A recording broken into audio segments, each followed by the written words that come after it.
दोस्तों नमस्कार, जय हिंद जय भारत। नाम रमेश सिंह, ठगी पीढ़ी जमा करता तब जब संगठन, राष्ट्रीय महासचिव। दोस्तों आप लोगों के बीच में आज फिर मैं उपस्थित हुआ हूँ कुछ नई जानकारी और कुछ नई जानकारी के साथ साथ देखा जाए कुछ अच्छी खबरें और कुछ अच्छी खबरों के साथ साथ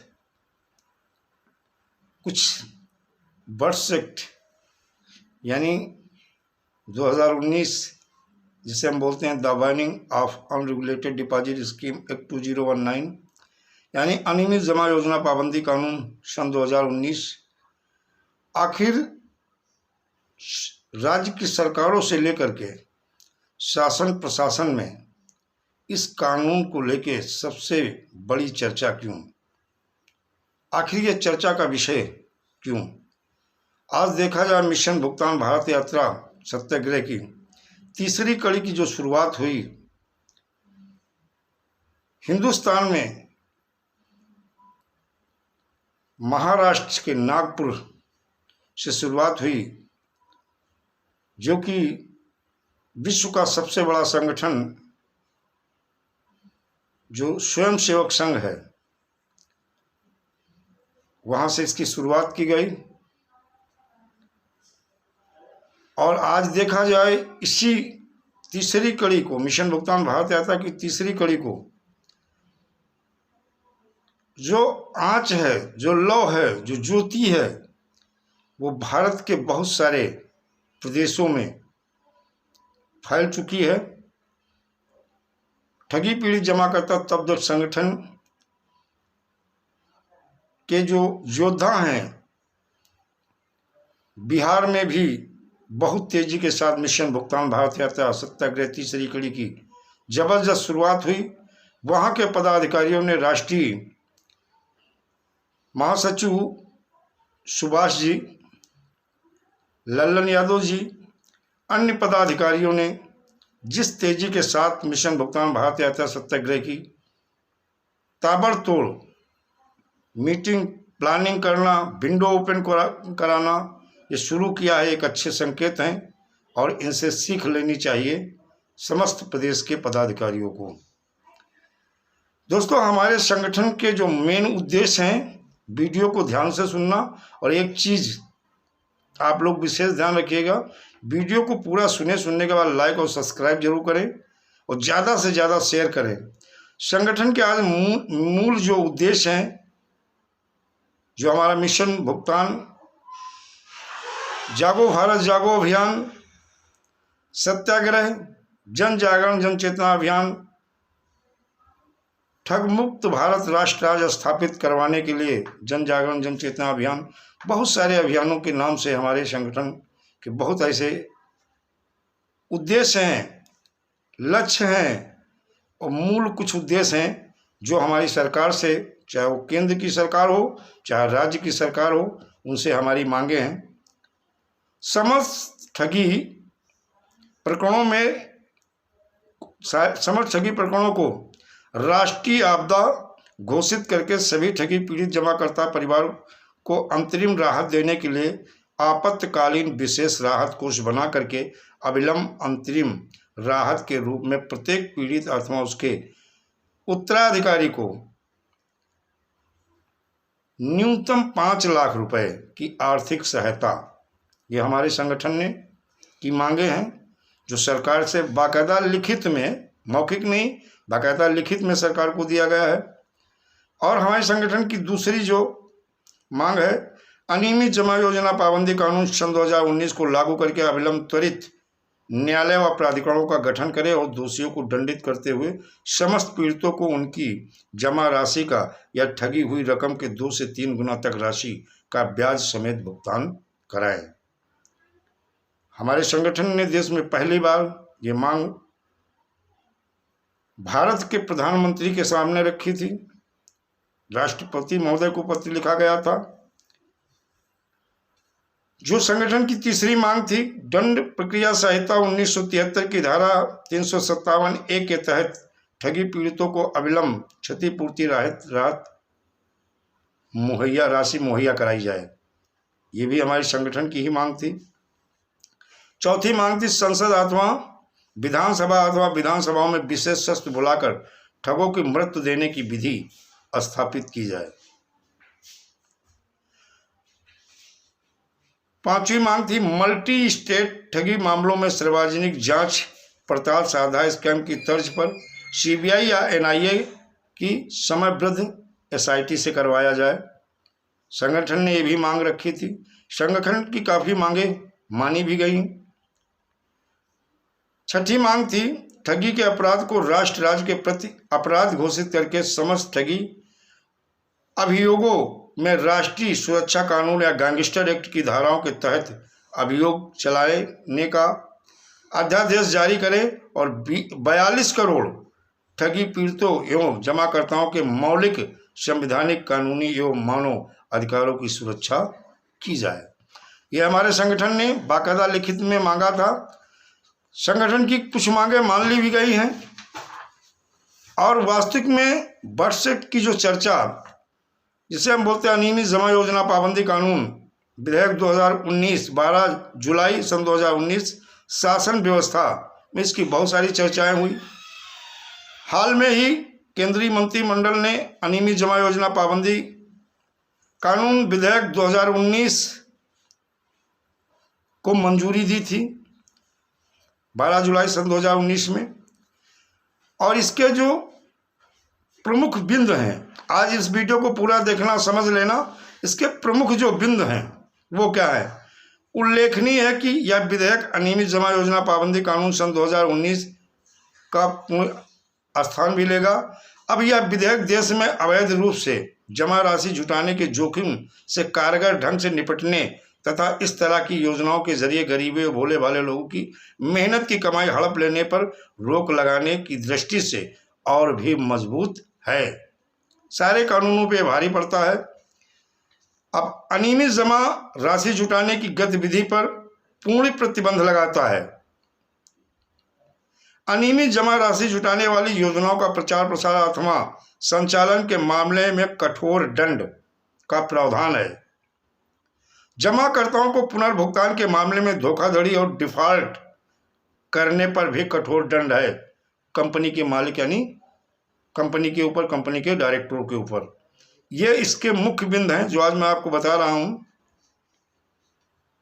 सुनिश्चित कराने के लिए राज्य सरकार द्वारा एक सक्षम अधिकारी का भी अधिकृत करना, यानी जमा राशि का पुनर्भुगतान और सुनिश्चित करने के लिए राज्य सरकार द्वारा एक सक्षम प्राधिकरण को अधिकृत करना। सक्षम प्राधिकरण को अधिकार सौंपना जिसमें डिफॉल्टर प्रतिष्ठान की परिसंपत्तियां जब्त करने का अधिकार देना शामिल है। ये मुख्य बिंदु हमने the binding of unregulated deposit scheme act 2019 से लिया है। जमाकर्ताओं के पुनर्भुगतान की निगरानी करने और अधिनियम के तहत आपराधिक कार्रवाई करने के लिए अदालतों को अधिकृत करना। ये भी उसी बुक से, इसकी जो बुक है। विधेयक में नियमित जमा योजना की सूची पेश करना, इसमें एक ऐसा प्रावधान होगा जिसके तहत केंद्र सरकार इस सूची को बड़ा और छोटा कर सकती है। यह केंद्र सरकार के हाथ में है। यह विधेयक अनियमित तौर पर जमा राशि जुटाने से जुड़ी गतिविधियों पर पूरी तरह से रोक लगा देगा। इसके तहत ऐसी गतिविधियों को प्रत्याशित अपराध माना जाएगा, जबकि मौजूदा विधायी सह नियम की फ्रेमवर्क केवल व्यापक समय अंतराल के बाद ही यथार्थ या अप्रत्याशित रूप से प्रभावी होता है। विधेयक में अपराधों के 3 प्रकार के निर्देशित किए गए हैं, जिनमें अनियमित जमा योजना चलाना, नियमित जमा योजनाओं में धोखाधड़ी के उद्देश्य से डिफॉल्ट करना और अनियमित जमा योजना के संबंध में गलत इरादे से प्रलोभन देना। विधेयक में कठोर दंड देने और भारी जुर्माना लगाने का भी प्रावधान किया गया है, ताकि लोगों को की इस तरह की गतिविधियों पर अंकुश लगाया जा सके। विधेयक में उन मामलों में जमा राशि को वापस लौटाने या पुनर्भुगतान करने के पर्याप्त प्रावधान किए गए हैं। ध्यान से पूरा वीडियो सुनना। जिनके तहत ये योजना किसी भी तरह से अवैध तौर पर जमा राशि जुटाने में सफल हो पाती थी, उस पर विशेष तौर से ऐसे प्रावधान किए कि अब वो नहीं जुटा पाएंगे। विधेयक में सक्षम प्राधिकरण द्वारा संपत्ति पर संपत्तियों को जब्त करने और जमाकर्ताओं को पुनर्भुगतान किए जाने के उद्देश्य से इन परिसंपत्तियों को हासिल करने का प्रावधान किया गया है। अनियमित जमा योजना पाबंदी कानून 2019 यानी विधेयक जो है 2018 पर लोकसभा ने 13 फरवरी सन 2019 को अपनी बैठक में विचार किया और इसके विचार विमर्श के बाद प्रस्तावित सरकारी संशोधनों के माध्यम से अनियमित जमा योजना विधेयक 2019 में पारित कर दिया गया है। तो आप लोग समझ रहे हो आखिर ये पूरे देश में चर्चा का विषय क्यों बना है, इस पे बार बार हमारा संगठन क्यों फोकस करता है। यही मात्र एक ऐसा कानून है जो आपका 2 से 3 गुना भुगतान करा सकता है। एक टाइम बाउंड में आपका भुगतान होगा और इसमें ऐसे ऐसे प्रावधान हैं जिसके तहत आपको अतिशीघ्र भुगतान मिल सकता है। और जो डिफॉल्टर हैं, जो ठग हैं या ठग कंपनी या ठग क्रेडिट कोऑपरेटिव सोसाइटी है, इन सब की संपत्तियों को फ्रीज कर सेल आउट करके और 180 कार्य दिवस में 2 से 3 गुना भुगतान का प्रावधान इस विधेयक में है।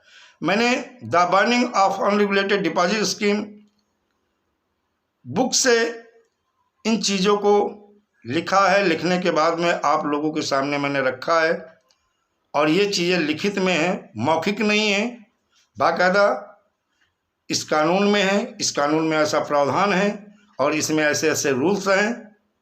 इसीलिए पूरे भारत में ये कानून आज की डेट में चाहे राज्य की सरकारें हों, चाहे शासन प्रशासन हो या केंद्र की सरकार हो, ये चर्चा में बना हुआ है। और वर्ष 2019 के तहत जैसे देखा जाए उत्तराखंड में भी FIR दर्ज हो गई है। ये पहली FIR है उत्तराखंड में जो the burning of unregulated deposit scheme act 2019 के तहत दर्ज हुई है। जल्द ही संपूर्ण भारत में, जैसे मदन लाल सर ने बताया कि 15 दिन में अभी 150 FIR वर्ष 2019 के तहत दर्ज हुई हैं और जल्द ही संपूर्ण भारत में ये कानून पूरी रूप से अमल में लाया जाएगा। बस ज़रूरत है तो आप लोगों को एकजुट होने की और तेज़ी के साथ संगठन को बड़ा करने की। 2 अक्टूबर सन 2023 में राष्ट्रपिता महात्मा गांधी की जयंती पे, पुण्यतिथि पे ज़्यादा से ज़्यादा संख्या लोग दिल्ली पहुंच करके और उसी दिन अपने भुगतान को सुनिश्चित करेंगे। और हर पीड़ित जमा करता है, कोई ठग कंपनी हो, चाहे सहारा इंडिया हो, PHCL इंडिया हो, कल्पतरु हो, साई प्रकाश हो, साई प्रसाद हो, श्री राम हो, एल्केमिस्ट हो, Chambal Malwa credit cooperative society हो या अन्य कोई ठग कंपनी या क्रेडिट कोऑपरेटिव सोसाइटी हो, चाहे विश्वामित्र हो, चाहे वो समृद्ध जीवन हो, चाहे वो साइंस सिटी हो, चाहे राधा माधव हो, और चाहे अलास्का ग्रुप हो, चाहे मध्य प्रदेश लोक विकास फाइनेंस लिमिटेड हो, समृद्धा जीवन फ्रूट्स इंडिया लिमिटेड हो, Garima real estate and allied हो, सक्षम डेयरी इंडिया लिमिटेड हो, green fixing agro land maintenance private limited हो, Raylson marketing and insurance service हो, sky lark land development and infraland India limited हो, Adhunik housing development private limited हो, जीवन Surabhi dairy and allied हो, Parivar dairy and allied limited हो, JSV development India limited हो, KMJ land development India limited हो, sun India real estate हो, Madhur real estate and allied limited हो, Sai Prasad fruits limited हो,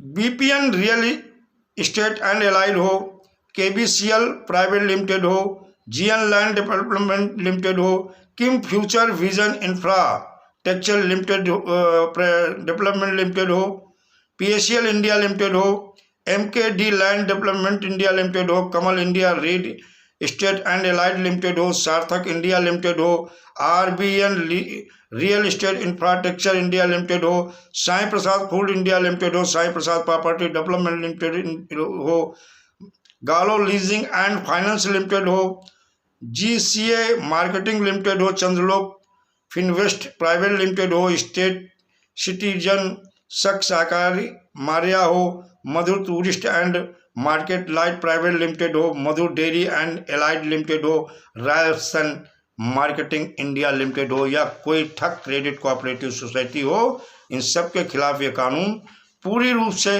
लागू है। और लागू होने के साथ साथ इसी के तहत हर कंपनी के पीड़ित जमाकर्ता का भुगतान सुनिश्चित होगा।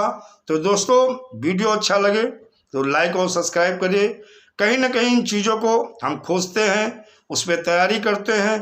तैयारी करके मैं विधि सम्मत तरीके से जो लीगल है, जो रियल में है, क्योंकि जो मेरे वीडियो होते हैं वो कहीं ना कहीं विधि सम्मत तो होते ही हैं, साथ में उस पर पूरी तैयारी होती है। और जब अपने पास प्रूफ होते हैं तो प्रूफ के साथ ही हम चर्चा करते हैं। दोस्तों, वीडियो अच्छा लगे तो लाइक करें, सब्सक्राइब करें। दोस्तों, जय हिंद, जय भारत, वंदे मातरम।